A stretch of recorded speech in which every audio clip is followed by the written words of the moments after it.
always had a convention of presenting a earlier adventure which links the rest of the story.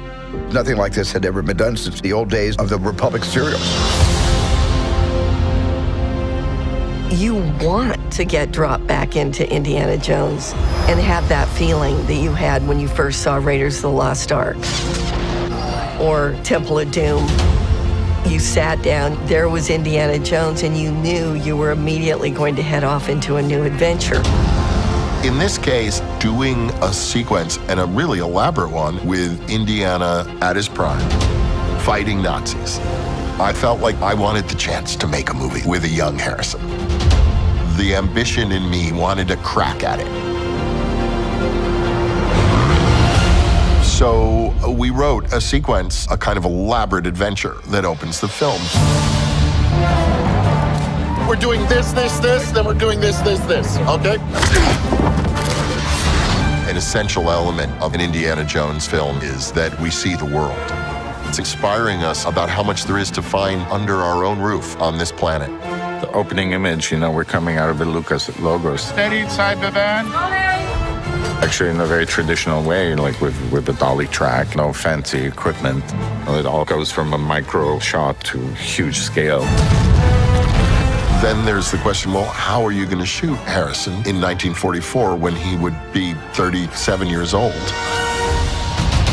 The methodology used footage of me from 40 years ago that was in the vaults of Lucasfilm. It's very, very effective. We've got two really important things in our favor. One, the best bunch of people with the right kind of technology. And two, Harrison Ford is really good at playing Indiana Jones. This way, come on! I recognize that my voice has changed as I've aged, and I can force it into a higher register, and I can add a little extra energy to it.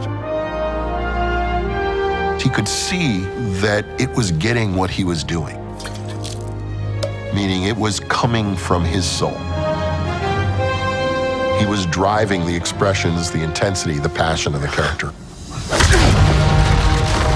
Smashing through stuff, falling through floors, breaking here, breaking there. We wanted to try and make this feel like something that is of its time. And of its time means the 1980s and those original movies.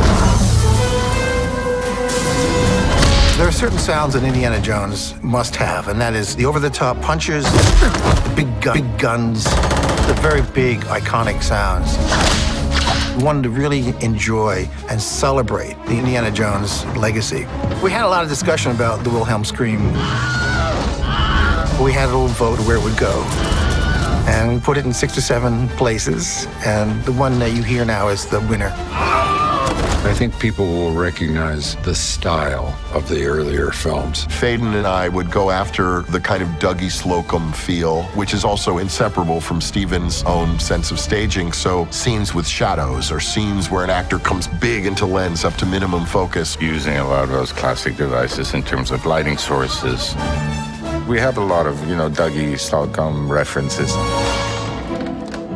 In making a movie like this, it's kind of like you're making a visual score. All these little pieces that all have to make a whole.